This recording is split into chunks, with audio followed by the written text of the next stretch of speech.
Om Shanti. Good morning. 25 मई 2021 आज मंगलवार है। आज की मुरली में प्यारे बाबा ने कहा है कि बच्चे कि जब तुम मधुबन में आते हो तो मधुबन में सम्मुख की फीलिंग आती है। हर एक ने अनुभव तो किया ही है कि मधुबन जब जाते हैं तो मधुबन माना ब्राह्मणों का संगठन है। वहाँ परिवार की भासना, परिवार की फीलिंग आती है और ब्राह्मणों की तो ज्ञान की ही लेन देन वहाँ पर चलती है। वहाँ दूसरी कोई बातें नहीं है और इसीलिए वो कशिश होती है। आज हम देख रहे हैं कि मधुबन जाने के लिए हम सभी तड़प रहे हैं, है ना। कब हम मधुबन जाए। और उसके ऊपर अभी एक बहुत सुंदर नया गीत भी बनाया हुआ है कि अब ये बाबा ये जो परिस्थिति है ना, ये अभी इसको ये करो। और ये परिस्थिति जो आई है और हम मधुबन में जल्द से जल्द पहुंच जाए, है ना। तो एक गीत भी है और बाबा मुझे अपने मधुबन में बुला लो। तो हर एक की यही चाहना होती है कि हम मधुबन जाए। तो बाबा के बच्चे तो तड़प ही रहे हैं, लेकिन जो ऐसे मधुबन जाकर के आए, माउंट आबू जाकर के एक बार, तो वो भी कहते हैं कि हमें फिर से जाना। अभी उनको वो याद आता है। तो क्योंकि मधुबन महान तीर्थ है, सभी तीर्थों में महान तीर्थ है और जिन्होंने बाबा की साकार में पालना ली हुई है, ब्रह्मा बाबा की, तो उन्होंने तो बहुत ही सम्मुख का अनुभव किया हुआ है। हमने फिर भी अव्यक्त पालना ली, अव्यक्त बाप दादा की पालना ली है। तो बाबा ने कहा जो पुराने कौन बच्चे हैं जिन्होंने साकार में बाबा की पालना ली, और अव्यक्त पालना जिन्होंने ली तो वो तो बाबा ने उनको नए बच्चे कहा है। और अभी आप सोचिए कि जिन्होंने अव्यक्त पालना भी नहीं ली है, बिल्कुल मालूम ही नहीं कि अव्यक्त पार्ट क्या है क्या नहीं, तो ये बाबा कहते हैं तो तुम बच्चों को अभी कैसे बताएंगे। तो अपने प्रैक्टिकल धारणा के द्वारा, प्रैक्टिकल स्वरूप द्वारा। और जब एक बार मधुबन जाकर के आए, अभी तो बहुत मधुबन में पावरफुल भट्टियाँ चल रही है, बहुत ही पावरफुल भट्टियाँ चल रही है। तो कितने पावरफुल वाइब्रेशन जो भी जाएगा तो एक माना जहाँ पहुँचते ही, उस भूमि पर पहुँचते ही उसको एक शांति का अनुभव, एक सुखद फीलिंग, आनंद की अनुभूति। तो जो चाहिए वो मधुबन में जा कर के, और जैसे बाबा ने कहा ना, परिवार की जो फीलिंग है, परिवार की जो भासना है वो मधुबन में ही मिलती है। तो इसीलिए ये कशिश जो बाबा कहते हैं ना कि मेरे बच्चे, तो ये कशिश जो है, ये शब्द बाबा जो बोलते हैं ना, इसकी कशिश होती है। और फिर बाबा ने कहा है कि इस ड्रामा के अंदर विनाश की भारी नूंद है ना, भारी नूंद है इसमें, विनाश तो होने वाला ही है। इसलिए बाबा ने कहा कि बच्चे तुम्हें अपनी स्थिति कर्मातीत बनानी है, कर्मातीत अवस्था को बनाना है। अभी हम सुनते हैं विस्तार से प्यारे बाबा के मधुर महावाक्य, ईश्वरीय महावाक्य, अर्थात प्यारे बाबा की मीठी मुरली। आज बाबा कहते हैं, मीठे बच्चे, इस ड्रामा के अंदर विनाश की भारी नूंद है, तुम्हें विनाश के पहले कर्मातीत बनना है। बाबा ने कहा, मीठे बच्चे, इस ड्रामा के अंदर विनाश की भारी नूंद है, तुम्हें विनाश के पहले कर्मातीत बनना है। आज की मुरली में प्रश्न है, बाप के किन शब्दों की कशिश सम्मुख में बहुत होती है। उत्तर है, बाप जब कहते तुम मेरे बच्चे हो तो इन शब्दों की कशिश सम्मुख में बहुत होती है। सम्मुख सुनने से बहुत अच्छा लगता है। मधुबन सब बच्चों को आकर्षित करता है क्योंकि यहाँ है ईश्वरीय परिवार, यह ब्राह्मणों का संगठन है और ब्राह्मण आपस में ज्ञान की ही लेन देन करते हैं। मुरली में गीत बजा है, हमारे तीर्थ न्यारे हैं। ओम शांति।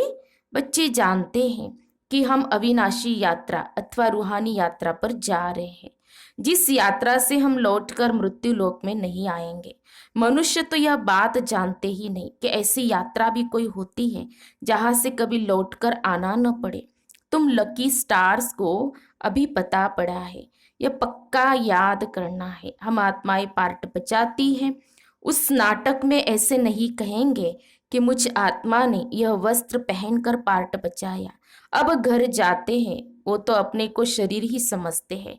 यहाँ तुम बच्चों को ज्ञान है, हम आत्मा है। ये शरीर रूपी कपड़ा छोड़ फिर दूसरा जाकर लेंगे। ये 84 जन्मों के पुराने कपड़े हैं। ये छोड़कर नई दुनिया में फिर नए कपड़े लेंगे।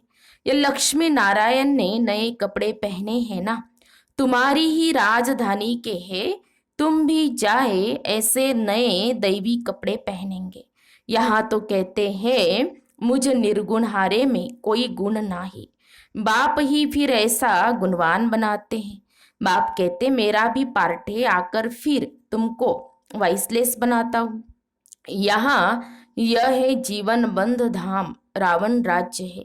यह तुम्हारी बुद्धि में है। हम पति से पावन, फिर पावन से पतित कैसे बनते हैं।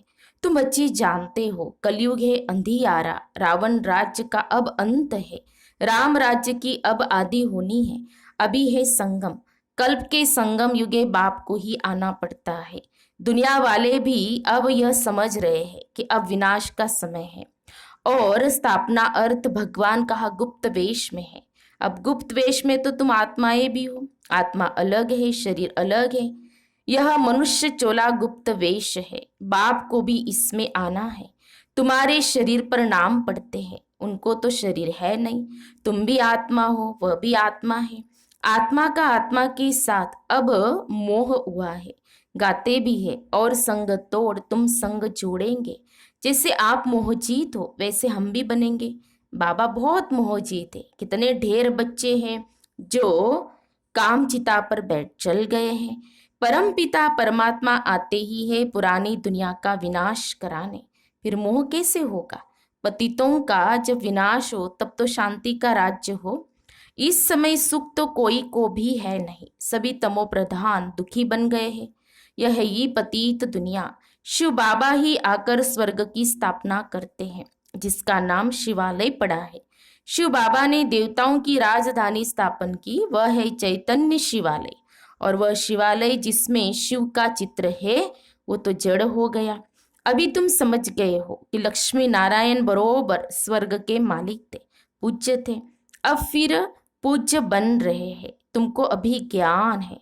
तुम लक्ष्मी नारायण के मंदिर में जाकर उनको माथा नहीं टेकेंगे। तुम तो उनकी राजधानी में चैतन्य में जाते हो। जानते हो हम देवता थे, अब नहीं है, जो पास्ट होकर गए हैं उनके चित्र बनते हैं। लक्ष्मी नारायण के मंदिर सबसे जास्ती बिरला बनाते हैं, तो उनकी भी सर्विस करनी चाहिए। तुम जो ये लक्ष्मी नारायण के मंदिर बनाते हो, हम आपको इनों के 84 जन्मों की कहानी सुनाते हैं। युक्ति से यह सौगात देनी चाहिए। बाबा सर्विस की युक्तियां तो बताते हैं।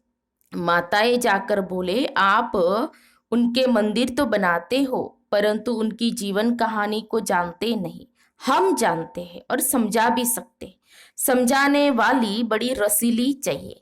बाप भी बैठ समझाते हैं ना। बाबा कहते अगर छुट्टी नहीं मिलती है तो घर बैठी याद करो। ये तो जानते हो हम शिव बाबा की संतान हैं। मुरली तो मिल जाती है। ऐसे नहीं कि यहाँ आने से याद की यात्रा अच्छी होगी, घर में बैठने से याद की यात्रा कम हो जाएगी। बादल आते हैं रिफ्रेश होने, तुम भी आते हो रिफ्रेश होने। बाबा पास सम्मुख जाए। आत्मा को ज्ञान है, सम्मुख सुनने से अच्छा लगता है। बात तो वही है। देखते हो शिव बाबा कैसे बैठ बच्चों को समझाते हैं। साकार में जब बाबा थे ना, ब्रह्मा बाबा, उस समय की बात। बच्चे तुम मेरे हो, तुमने 84 जन्मों का पार्ट बजाया है। तुम जन्म मरण में आते हो, मैं नहीं आता हूँ। मैं पुनर्जन्म नहीं लेता हूँ, अजन्मा भी नहीं हूँ। आता हूँ परंतु बूढ़े तन में प्रवेश करता हूँ। तुम आत्मा छोटे बच्चे के शरीर में प्रवेश करती हूँ। मैं परमधाम से आता हूँ नीचे पार्ट बजाने। मैं विकारी के गर्भ में नहीं आता हूँ। मुझे कहते हो त्वमेव माता च पिता त्वमेव, मेरा कोई माँ बाप हो न सके, मैं सिर्फ शरीर का आधार ले पार्ट बजाता हूँ। देखो शिव बाबा कैसे स्वयं भगवान निराकार परमात्मा शिव बाबा कह रहे हैं कि मैं कैसे आता हूँ। तुम मुझे बुलाते हो दुख हर कर सुख देने के लिए, अब सम्मुख आया हूँ, आत्माओं से बात कर रहे हैं। यहाँ तो सब ब्राह्मण ही है। तुम बाहर जाते हो तो हंस और बगुले हो जाते हो। वहां मधुबन में जाते तो सब क्या है, मैं को ऐसे लगता है सफेदी सफेदी चारों तरफ, जैसे फरिश्ते ही नजर आते हैं। और फिर ब्राह्मणों का संगठन है तो वहाँ सब हंस ही हंस है। और जब हम मधुबन से आते हैं तो फिर बाबा कहते हैं हंस और बगुले दोनों हो जाते हैं ना। तो यहाँ मधुबन में तुमको संग ही ब्राह्मणों का है, आपस में ज्ञान की चिटचाट ही करेंगे। हम अपनी राजधानी स्थापन करें, बाबा आया हुआ है। एक दो को यह युक्ति बाप को याद करने की बताते रहो। भोजन पर भी एक दो को इशारा देते रहो कि बाप को याद करो। बहुत बड़ा संगठन है ना, वहां तो विकारी साथ में रहते हैं तो उनकी कशिश होती है। यहाँ तो किसकी कशिश नहीं होती। वारियर्स के साथ रहते हैं। तुम्हारा कुटुंब यह है, ईश्वरीय कुटुंब है ना। बुद्धि में यही रहता है, जो कोई मिले उनको बाप का परिचय दे कि भगवान को याद करते रहो। दो बाप है ना, लौकिक बाप होते भी भगवान को याद करते हो ना, वो लौकिक फादर है। लौकिक फादर को गॉड फादर नहीं कहेंगे। यह है पारलौकिक बाप, जरूर गॉड फादर से वर्षा मिलता होगा। ऐसे ऐसे भू भू करते रहो। तुम ब्राह्मण हो ना, सन्यासी भी भू भू करते हैं ना। इस दुनिया का सुख कागविष्टा के समान है, कितना दुख है। वह तो है हठयोगी निवृत्ति मार्ग वाले, उनका धर्म ही अलग है। तुम जानते हो सतयुग में हम कितना सुखी पवित्र रहते हैं। भारत प्रवृत्ति मार्ग का था, देवी देवताओं का राज्य था। जो पवित्र थे वही पतित बने हैं। पुकारते भी रहते हे पतित पावन आओ, और फिर कह देते परमात्मा सर्वव्यापी है। हम जाकर ज्योति ज्योत समाएंगे। पुनर्जन्म को भी नहीं मानते हैं। अनेक मत है ना, दिन प्रतिदिन वृद्धि होती रहती है। यह भी बताना है कि सन्यासियों की वृद्धि कैसे होती है। नांगों की भी वृद्धि होती है। जिसका जो धर्म है उसमें ही रहने से फिर अंतमति सो गति हो जाती है। जिसका जो जास्ती अभ्यास करते हैं, जैसे कोई शास्त्र आदि पढ़ते हैं तो अंतमति सो गति, फिर छोटेपन में ही शास्त्र कंठ हो जाते हैं। अभी बाप कहते मैं फलाना हूँ, यह सब देह अभिमान की बातें छोड़ दो। अपने को अशरीरी आत्मा समझो और बाप को याद करो। इस शरीर को देखते हुए भी नहीं देखो। देह सही देह के जो संबंध आदि है सबको छोड़ो, अपने को आत्मा निश्चय करो, परमात्मा को याद करो। इसमें टाइम बहुत लगता है, माया याद करने नहीं देती है। नहीं तो वानप्रस्थी के लिए बहुत सहज है। बाप खुद कहते अभी तुम छोटे बड़े सबकी वानप्रस्थ अवस्था है। एक तरफ विनाश भी होता रहेगा, दूसरे तरफ जन्म भी लेते रहेंगे। पुनर्जन्म लेना होगा तो आ जाएंगे, बच्चे भी पैदा होंगे, फिर विनाश भी हो जाएगा। यह तो तुम जानते हो। कोई गर्भ में होंगे, कोई कहा, सब खत्म हो जाएंगे। देखो बाबा के महावाक्य है। बाबा ने क्या कहा, पुनर्जन्म लेना होगा तो आ जाएंगे, बच्चे भी पैदा होंगे, फिर विनाश भी हो। यह तो तुम जानते, कोई गर्भ में होंगे, कोई कहा, सब खत्म हो जाएंगे, सब अपना हिसाब चुकतू कर वापस जाएंगे। हिसाब किताब रहा हुआ होगा तो अच्छी रीति सजाएं खानी पड़ेंगी, फिर वह भी हल्का हो जाएगा। ऐसे नहीं कि योग में भी रहो और पाप भी करते रहो। कई बच्चे एक तरफ चार्ट भी लिखते रहते और फिर कहते माया ने मुंह काला कर दिया, माया ने हरा दिया, तो कच्चा कहेंगे ना। तो बाप समझाते हैं कि तुम ऐसे समझो कि हम थोड़े दिन यहाँ है फिर चले जाएंगे, इन सबका विनाश हो रहा है। बाप कहते मुझे याद करो तो विकर्म विनाश होंगे। अपना चार्ट दिखते रहो। हम कितनों को रास्ता बताते हैं और पुरुषार्थ कराते हैं। तन मन धन से रूहानी सेवा में मददगार बनना पड़े। कहते मन को अमन नहीं कर सकते, आत्मा तो है ही शांत। हम आत्मा अपने परम धाम में जाकर बैठेंगे, कोई दुनिया का संकल्प नहीं आएगा। ऐसे नहीं कि आंखें बंद कर अनकॉन्शियस होना है, ऐसे बहुत सीखते भी है। 10-15 दिन अनकॉन्शियस भी हो जाते हैं, ये अभ्यास करते हैं, फिर इतने समय बाद जाग जाएंगे। जैसे टाइम बॉम्ब्स होते हैं तो उनका भी टाइम होता है कि यह इतने घंटे बाद फटेंगे। तो बाबा कहते तुम बच्चों को पता है हम योग लगा रहे हैं, जब तमो प्रधान कीचड़ा निकलेगा हम सतो प्रधान बन जाएंगे तो फिर इस शरीर को छोड़ देंगे। हम अभी योग की यात्रा पर है, टाइम मिला हुआ है, फिर यह शरीर छोड़ना ही है, फिर सब खत्म हो जाएगा। टाइम नुदा हुआ है, फिर पिछाड़ी में मच्छरों सदृश शरीर छोड़ेंगे, विनाश होगा। तुम कर्मातीत अवस्था को पाएंगे, फिर विनाश शुरू हो जाएगा। विनाश का बड़ा भारी सीन है, यह ड्रामा में भारी नूंद है। तुम जानते हो हमारी अवस्था एक रस रहेंगी, खुशी में सदैव हर्षित रहेंगे। यह दुनिया तो खलास होनी ही है, जानते हैं कल्प कल्प संगम युग होता है तब विनाश होता है। सिर्फ बॉम्ब्स नहीं, नेचुरल कैलामिटीज भी मदद करती है। तो बच्चों को यह बुद्धि में रहना चाहिए, अभी हमको जाना है, जितना बाबा को याद करेंगे तो विकर्म विनाश होंगे, उच्च पद पाएंगे। चैरिटी बिगन्स एट होम, कोशिश करना चाहिए। कन्या वह जो पियर घर और ससुर घर का उद्धार करे। तो चैरिटी बिगिंस एट होम हुआ ना, सर्विस में लगा रहना चाहिए। बोलो शिव बाबा कहते हैं मुझे याद करो तो वर्षा मिलेगा, सीधी बात है। मुझ अल्फ को याद करोगे तो स्वर्ग का वर्षा तुम्हारा है, विश्व के मालिक तुम बन जाएंगे। अब वर्षा पाना है तो मुझे याद करो। बच्चों का फर्ज है यह पैगाम देना, आगे भी दिया था, बताना है। विनाश सामने खड़ा है, कलयुग के बाद सत्युग आएगा, बाप ही आकर वर्षा देते हैं। रावण नरकवासी बनाते हैं, बाप आकर स्वर्गवासी बनाते। कहानी भारत की है, भारतवासियों को खड़ा करना है, पहले शिव के मंदिर में जाकर समझाना है। यह बाप नई सृष्टि रचने वाला है, कहते हैं मुझे याद करो तो तुम्हारे विकर्म विनाश हो।